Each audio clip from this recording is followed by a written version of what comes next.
1. There we go. So what did we say last day? We talked about this idea of a free body diagram. We said a free body diagram was a picture. We tend to represent the mass with a dot. You don't have to make a dot. You can, like if it's a car, you can draw the car if you really want to. I can't draw to save my life. If it's an airplane, you can draw the airplane. My standard is I represent the mass with a dot. In these pictures here, they represented the mass with a little square. We said you put arrows on it showing the forces, labeling the forces. And Alec, I said you're going to draw the arrows roughly to scale. And what I meant by roughly to scale is if you know force A is bigger than force B, make the arrow A longer than arrow B. Or if you know they're identical, try and eyeball them and make them the same size. Okay? And then we can use our knowledge of Newton's laws to figure out any forces that must be on the diagram that aren't specifically given to me. Then we said we're going to use a tug-of-war analogy. From now on, if you give me a complicated force question, rather than trying to memorize every single equation out there, Sarah, I'm going to use a tug-of-war analogy. Winner, whichever force is biggest, minus loser, forces in the opposite direction, equals F net, where F net is always MA. So it's really winner minus loser equals MA. By doing that, we were finding we can solve an awful lot of questions. So, for example, example 5. It says Mr. Dueck jumps out of an airplane. Mention I jumped out of an airplane. Mr. Dueck jumps out of an airplane. I did do that once. Once he pulls his parachute, his air drag has a force of 745 newtons. What's his net acceleration? This is a job for a free body diagram. How do I know? I think there's more than one force. There's air drag, and what other force was acting on me when I jumped out of an airplane? I mentioned I jumped out of an airplane. When I jumped out of an airplane, what was the obvious one? If you got more than one force, that's a good sign that you want to draw a free body diagram. So I'm going to draw Mr. Dueck as a dot. What are the forces acting on him? Get the obvious one. Which way? And I said to you last day, Geo, that I'm going to start to write the equation for gravity, mg, as opposed to F with a subscripted g. What other forces are acting on Mr. Dueck? This question mentions one. Yeah, air drag. I'll call it F drag or F air. Which way would air drag be pointing? Up. Bigger, smaller, or the same size as gravity? You know what? I'm not sure. Honestly, I'm not sure. Wait a minute. Alec, how do I calculate gravity? Can you just read me that, those two letters there? And what's the value of G? 9.8. Picked up his count. No. What nice round number is 9.8 really close to? 10. What's my mass? 92. In your head, what's 92 times 10? Which is bigger, do you think? 745 or 920? In other words, if you want a quick way, if it's gravity, if you multiply by 10, you'll be pretty close. And as long as there's a big difference between the two forces, you know you're right. Now, if this had been 919, because I didn't use 9.8, I multiplied by 10, I got 920, I'd use my calculator. But for the most part, if you want me to do a quick calculation for gravity, I'm going to say all of you can times by 10 in your head, yes? Okay, so gravity is roughly 920.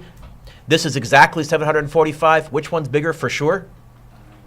So I'm going to draw an arrow pointing up for drag, bigger, smaller, or the same size as mg. Up. I'm going to draw an arrow pointing up, bigger, smaller, or the same size as mg. What did you tell me mg was roughly? How big is this? Is 745 bigger, smaller, or the same? Sorry? So it's going to be an arrow pointing up, but smaller. And I always exaggerate it, so I just make sure it catches my eye. Here is going to be F drag. You okay with that? Yeah. So we put that all together? And now, the trickiest part is getting the good free body diagram. Now I'm going to argue it's plug and chug, complicated plug and chug, but plug and chug. Because now I would say to myself, remember winner minus loser equals F net. Who's winning? Look at the picture. And this is, again, because it's mathematically easier, we're actually going to let down be positive in this equation. Why? Because it's easier. Okay? So unlike in free fall where we always let down be negative and up be positive, or we always let forward be positive and back be negative, we're not going to do that in forces. In particular, later on, in a couple of days, we're going to be looking at questions where there's more than one mass, one's moving up and one's moving down. Which one's positive? Which one's negative? Whichever is easier mathematically is really what it comes down to. That wasn't good. I just cracked all my candies. People on YouTube are, what happened? I knocked something over. So, what's my equation? Who's winning? Winner. Minus, who's losing?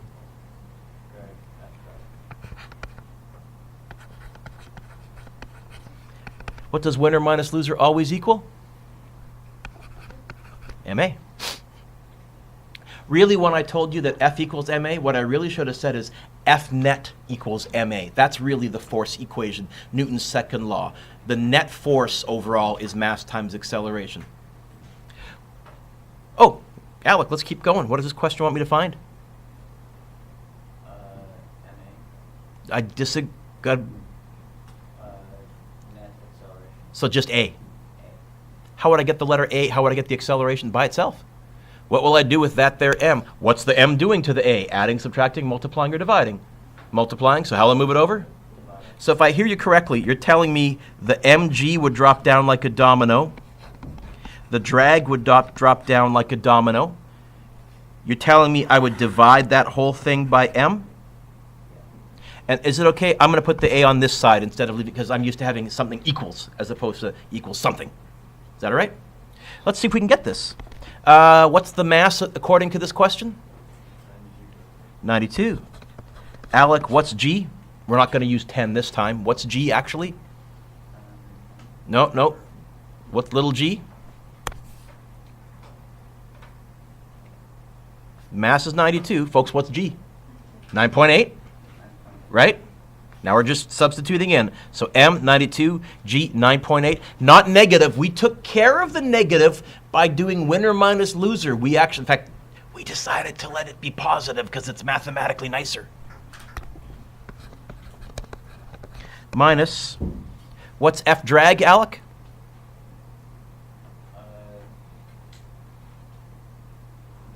It's the question. Yes, the question tells me. And that's all going to be divided by 92. Is this a fraction? Say yes. Is there more than one thing on the top? Say yes. So will I have to put the top in? Put the top in? Right. Okay, that's good.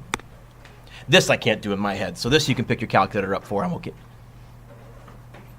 Although maybe, no, dividing by 92. I could do the top in my head, but dividing by 92 is yucky. 92 times 9.8 minus 745, close off the top, divided by 92. And I get an acceleration of 1.7.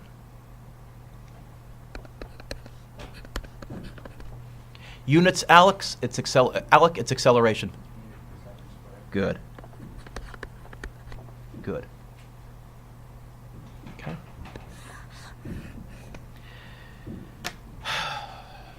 Is that all right? Yeah. Put your pencils down and look up. You're anticipating where I'm going. Thank you. I was just going to say that, but I was going to pause and first ask, is that okay?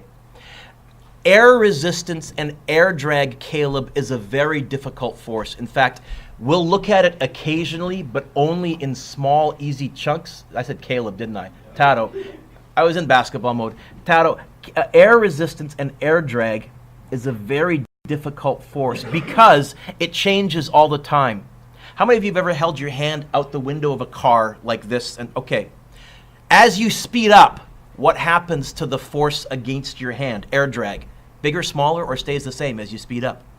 Okay, so in this situation, when am I going my fastest? Right when I pull my parachute. That's when air drag is at its maximum. In fact, that's when air drag for a split second is actually bigger than gravity. I do accelerate up because I have to slow down. I'm not flying upwards. My velocity is still downwards, But if I'm going down and I want to slow down, I accelerate up. But as soon as I start to slow down, air drag gets smaller and smaller and smaller. So here, am I still speeding up? Yeah. As I'm speeding up, air drag would get bigger, which would slow me down even more, which would change its acceleration and make it smaller. In fact, yes, eventually you reach an equilibrium point where gravity and air drag are exactly the same. Forces are balanced. If forces are balanced, what's my acceleration? 0. Doesn't mean my velocity is 0, but the idea behind a parachute, it's been carefully designed so that when that balance occurs, it happens right around when my velocity is only a few meters per second. So, by the way, if you're wondering, jumping out of an airplane, when I hit the ground, it's about as though if you were sitting on the ceiling with your legs dangling over a railing from about ceiling height and you jumped off. So it's almost like, they don't make big playgrounds anymore. When I was a kid, they made big playgrounds, but if you've ever tried jumping off, if you have a porch in your back of your house, a second-story porch, if you've ever tried jumping off the railing, you got to land carefully. You don't want to land stiff-kneed. You want to roll and tuck a little bit. Or what my instructor, remember the video, did actually right before we hit the ground, he changed the angle of the parachute to increase air drag for a split second, but he's got to time it just right. Because if he does it too soon, we'll drop like a stone afterwards. He's trying to time it just right. But air drag, very complicated. Really, to deal with drag, you have to have calculus because it's a constantly changing force. And calculus is what lets you deal, I'm looking at my student aid here. Calculus is what lets you deal with things that are changing all the time. That's really what a derivative is. A derivative is a changing rate. We haven't told you that yet, but really, all of the Physics 12 stuff that I'm showing you, if you take physics next year, Rylan, you'll see they rewrite it all with calculus notation. And so that I never, as an example, don't write this down, I would never tell you that force equals mass times acceleration. I would tell you that it equals mass times the integral of the derivative of acceleration, which means now I can put an equation in for acceleration, not just a number. And that's really what you need for air drag. Hashtag nerd trivia, you don't need to know any of that. It's not on your test, but almost always someone asks that. I'm glad you did. Is that all right? You know why I said Caleb? Right there. I did not grow up in Pitt Meadows. You guys have. Are there good cliffs by a lake somewhere where kids can go cliff jumping? Gold Creek. Okay, so, okay. I worked at a summer camp in Hope for a few summers, and on Kakawa Lake there was a really nice set of cliffs somewhere. I won't tell you where they are because they're mildly dangerous, but they were pretty good. Caleb jumps from a 19.5 meter high cliff into a lake, assuming his mass is 65 kilograms. What does A want me to find? Oh, time. Now you might want your formula sheet out unless you remember all this stuff, because as soon as I write T equals, now I'm going back a couple of units, yes? Oh, and we're going to ignore air drag. As long as you're only in free fall for a few seconds, air drag isn't going to play a big role anyhow. In fact, we looked at a couple of units ago the world record cliff jump, and we found our numbers match the video pretty accurately because air drag didn't play that big a role. And especially if you tuck, if you stay nice and straight like a stick, if you go in the free fall position, you're maximizing your surface area, air drag will be bigger. What else do I know?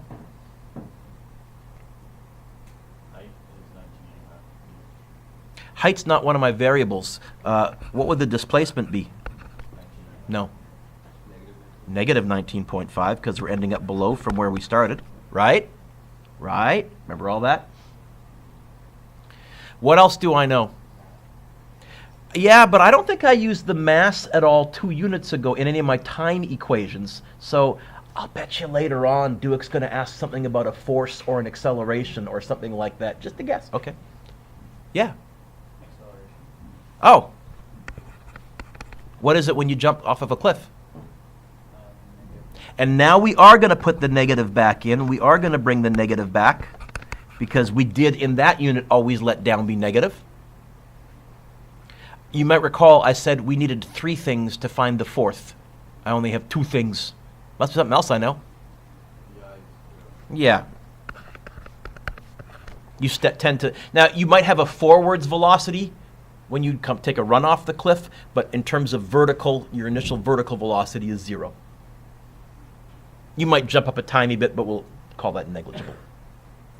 Hey, I'm looking for an equation that has a d, a t, an a, and a vi in it. There is one. And just to jog our memory, this time we'll write down the whole... well, I'll write VIT plus a half AT squared. Why didn't I need to write down the VI technically in this version? So 2 units ago, you all would have not even bothered writing that, but we're just jogging our memory. So really, Geo, what we have is this. D equals AT squared. Now you can write a 1/2. You can write a 0.5. I always liked to write it that way because over 2 is the same as times by 1/2. Why did I like to write it that way? It was prettier. Also, what am I trying to get by itself? How would I get the t by itself? What's going to drop down like a domino? The d, it's going to stay where it is. How would you move that a over?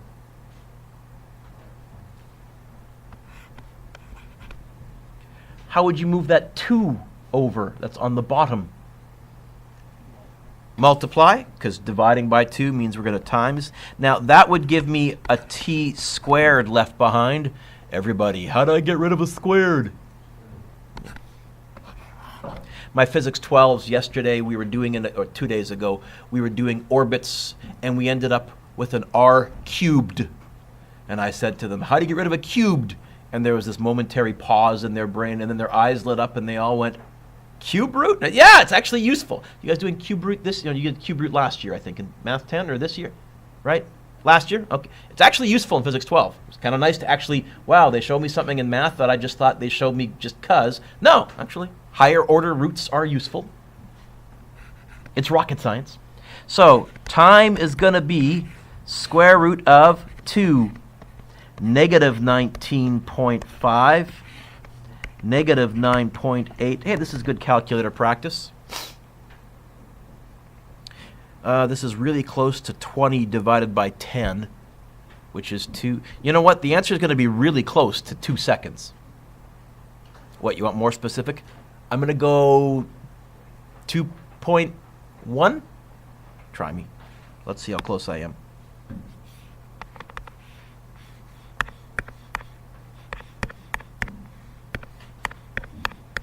No, that's wrong, Mr. Dueck. No, I'm right. Yeah. 1.99. I said really close to 2, didn't I? Yeah. Really close to 2 seconds. That's not bad free fall. You're in the air for 1,000, 2,000. That would get your attention. You'd have time to scream and adrenaline rush and wave your arms and hopefully go in straight. You wouldn't want to belly flop off of this. I'm going to write 1.995 seconds because I'm going to use this. If you said 2.0 in your final answer, Sarah, I'd give you full marks, but I'm going to use this. You know how I know I'm going to use this? Sarah, what's part B asking me to find? Oh, I love the fact that you said VF. Thank you. Oh, I forgot to change the name in part C. Oops. I change the name every year to a different student that I'm teaching. So last year it was Cody. This year it was going to be Caleb. I'll have to fix that. VF equals. All right. How can I find VF?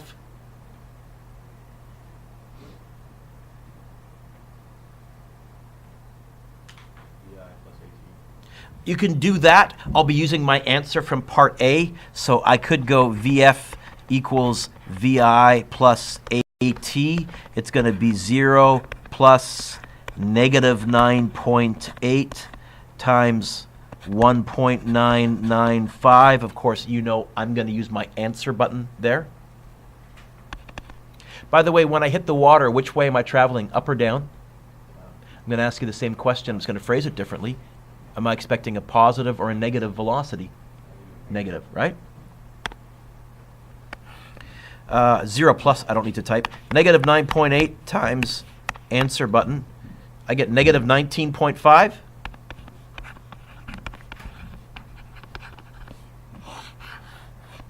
Anybody see another way I could have found VF without using time?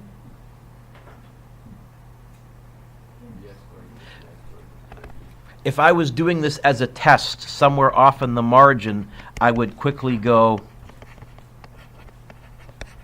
how to get rid of a square root. I would really quickly, oh, and what's VI? I would go 2 times negative 9.8 times negative 19.5, and then I would square root that. And I get the same value, except what don't I get using this method? I have to insert the negative because my calculator assumes I want the positive square root. Okay. But it's nice to know that you're right. Oh, that also means my value for time has to be right. Otherwise, how could I have got the same answer both ways? One with using time, one without using time.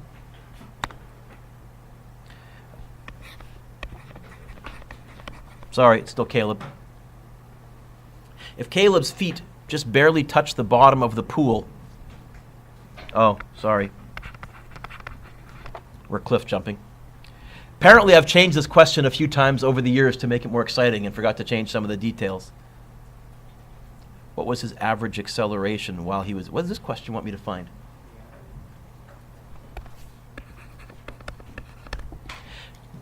Mr. Dueck, are you going to use F equals ma, or are you going to use the stuff from a couple of units ago? Since they gave me a distance or displacement, I think right now I'm not yet leaning towards using forces. I'm going to say D equals, and I guess I would call that negative as well because he is ending up below from where he started. Okay. What else do I know? Now, remember, now we're underwater. So this distance is 2.5 meters. What else do I know? What's VI? Not 0. VI is negative 19.5. I'm going to use the negative 19.54999, except I'm going to... There. Times negative 1. Now I have it stored in my calculator. See? That's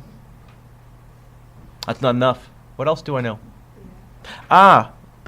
What's V final if I just touch the bottom of the pool for a split second? 0. And I guess we're measuring this from his feet, so his feet when they hit the water, his feet when they hit the pool. So our distances are okay. How can I find acceleration using this? Can you get the A by itself, please?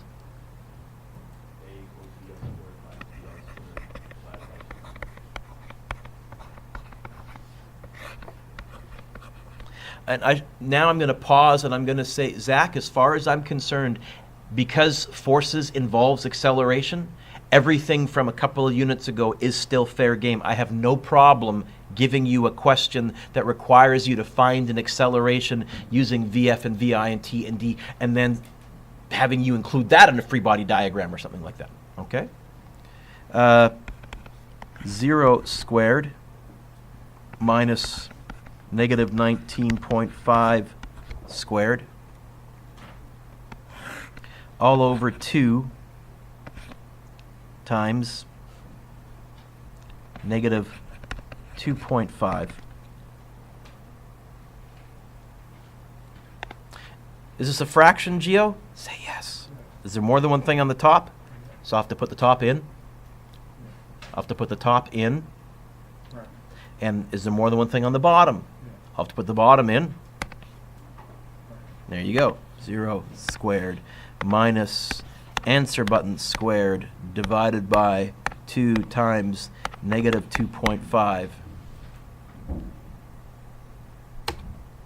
Oh, where's my error? Oh, the 0 didn't show up. Try that again. 0 squared minus answer button squared divided by bracket 2 times negative close bracket. I think that's right.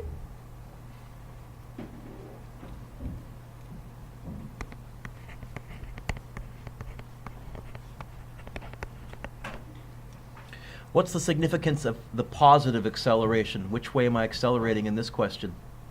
Up.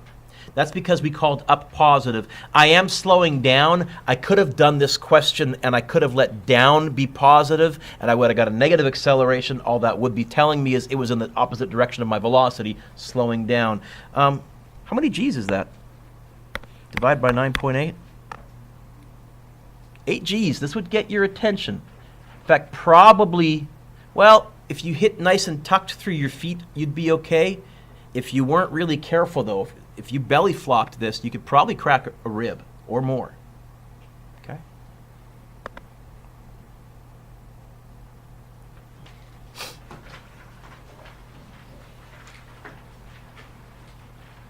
Matt, what does D want me to find? This is important. I'm glad you read that. Read me that. What, again, what does it want me to find? And the key is that word there. I don't need to go all free body diagram-y here or anything like that because they wanted the net force. And I told you that F net just always equals MA. Do I know the mass? Do I know the acceleration in the water? It's what I just figured out. So what was the mass? I've turned the page. 65. The acceleration was, let me go times by 9.8 to get my answer back. 76.44.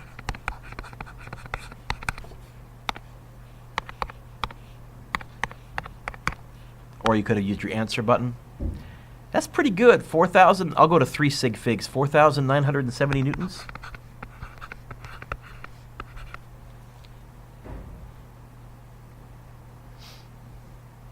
How big is that? If you divide it by 9.8, that would be roughly like he was having to carry 507 kilograms. This would hurt. This would hurt. By the way, 19.5 meters high. It's about 6 stories high. That's a pretty high cliff jump. Okay. Is that all right? So I wanted to show you, you don't need a free body diagram for everything. And the key idea here is net force. That's just going to be MA. Plug and chug. Is that okay, Sarah? Okay. Example 7 says draw, what is FBD an abbreviation for? Free body diagram for a cyclist moving to the right at a constant speed while pedaling. Okay. There's my cyclist. You can draw a biker. I can't. What are the forces acting on this cyclist? Get the obvious one.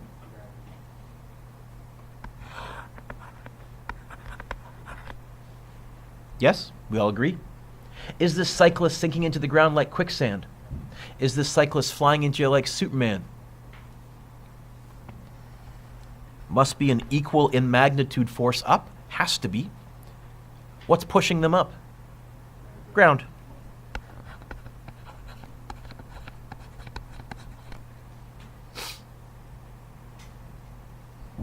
What other forces must be in this question?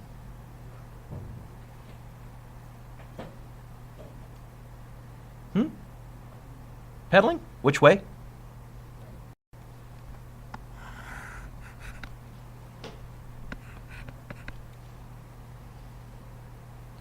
I'm going to call it F pedal. That's going to, you'll find out, be technically the wrong label for it. But for now, okay.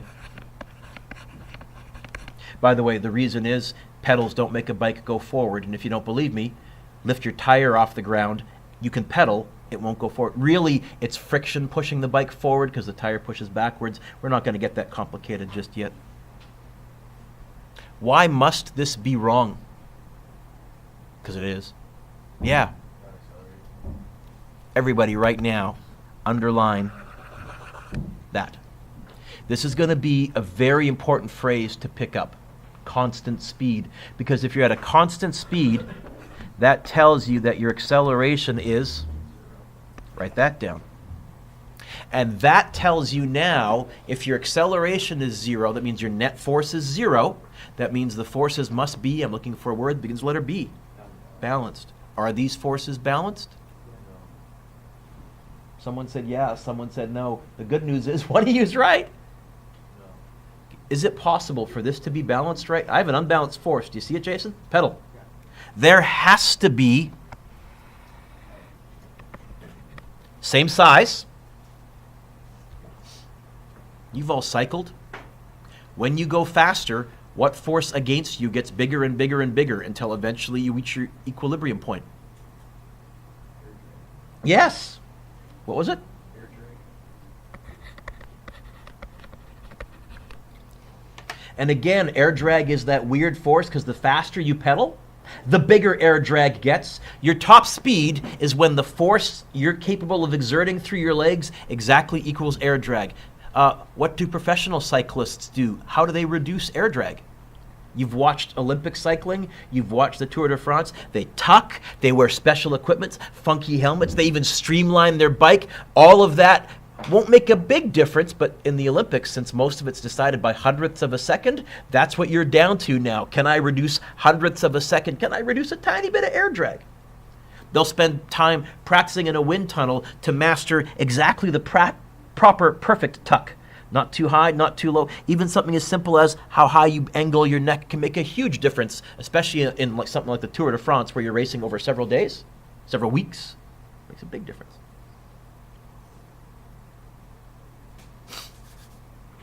Draw a free body diagram for an inline skater who's dragging the toe of one skate in order to slow down and stop. Okay. Here's our skater. What are the forces acting on the skater? Get the obvious one.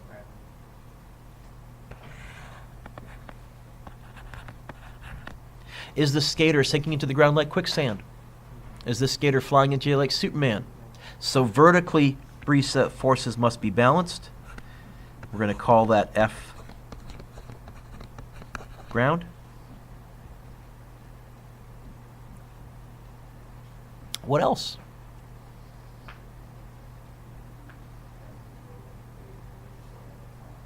Say that again? Okay, so I need to take this into account.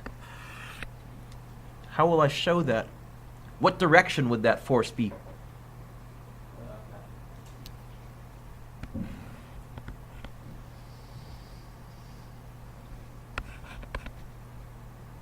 You know what? When you're dragging something, that is friction. So if you want to, you can label F friction. What else?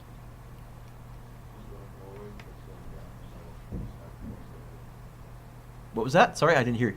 Going forward, but she's slowing down, so she needs to have the force of the rate that's smaller than the friction. He's not as smart as he thinks. Which way is this person accelerating? Forwards or backwards? Backwards. I don't need a force to the right to be going forwards. I don't. This is it. This is enough to make, in fact, this is what happens. This is why you slow down very quickly. There are no, your velocity is forwards. I don't care about velocity. I'm drawing the forces on this person, and the only force acting on this person, if we ignore air resistance, is friction, is slowing this person down. But they're moving forwards. Yeah, you don't need a force to move forwards. You need a force to accelerate. But which way are we accelerating? Backwards. This is also a really tricky one. By the way, even my Physics 12s, when I look at a similar question like this in Physics 12, and they want there to be a force forwards. They're going forwards, Mr. Dueck, must be a force forwards. No need. What's your homework? I already said you could try number 1 and number 2. I haven't talked about number 3. I'm going to put a star next to it. Number 3 is a purely algebraic question. It says this: in the diagrams below, assume the force F is the only horizontal force on the block. If the first block accelerates at rate A, then find an expression for the unknown acceleration. Let you think about this, and if not, I'll answer this one next class. 4 is good. 5 is good. 6 is good. 7 is good. Are you going to sign everything, Mr. Dueck? Probably. 8 is good. I'm going to put a little star next to number 9. 9 is tricky, but believe it or not, you can handle this totally with Physics 11 skills. It says a 75-kilogram mountain climber free falls for 10 meters, then reaches the end of his or her safety rope. The rope stretches and stops the climber with 1.25 seconds in 1.25 seconds. Find the final speed of the climber at the end of the free fall. The rope. See if you can figure this one out. Put your pencils down. Last day,